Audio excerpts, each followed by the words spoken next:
રાજકોટ જિલ્લા શિક્ષણ અધિકારી કચેરી ખાતે આજે જ્ઞાન સહાયકની ભરતી અને દસ્તાવેજ ચકાસણી માટે બોલાવવામાં આવેલ ઉમેદવારો ભારે મુશ્કેલીમાં મુકાયા। સવારના 9 વાગ્યાથી ઉમેદવારો કચેરીએ પહોંચી ગયા હતા, પરંતુ લાંબા સમય સુધી કોઈ પણ જવાબદાર અધિકારી હાજર ન થતા અને પાયાની સુવિધાઓના અભાવને કારણે ઉમેદવારોમાં ભારે રોષ જોવા મળ્યો। કચેરીમાં નવી ભરતી માટે આવેલા ઉમેદવારો તેમજ કરાર રિન્યુ કરાવવા આવેલા ઉમેદવારો એક સાથે બોલાવી લેવામાં આવતા કચેરીમાં ભારે અફરાતફરી સર્જાઈ।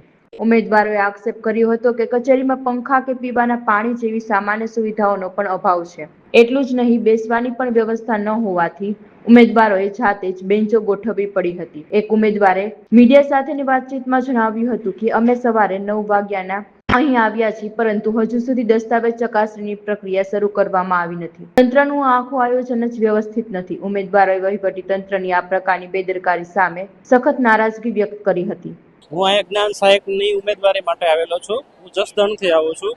અત્યારે જ્ઞાન સહાયકના ડોક્યુમેન્ટ વેરિફિકેશન માટે બોલાવ્યા છે। 9 વાગ્યાના બોલાવેલા છે, તો પણ એ લોકોએ જે શરૂઆત નથી કરી ડોક્યુમેન્ટ વેરિફિકેશન કરવાની।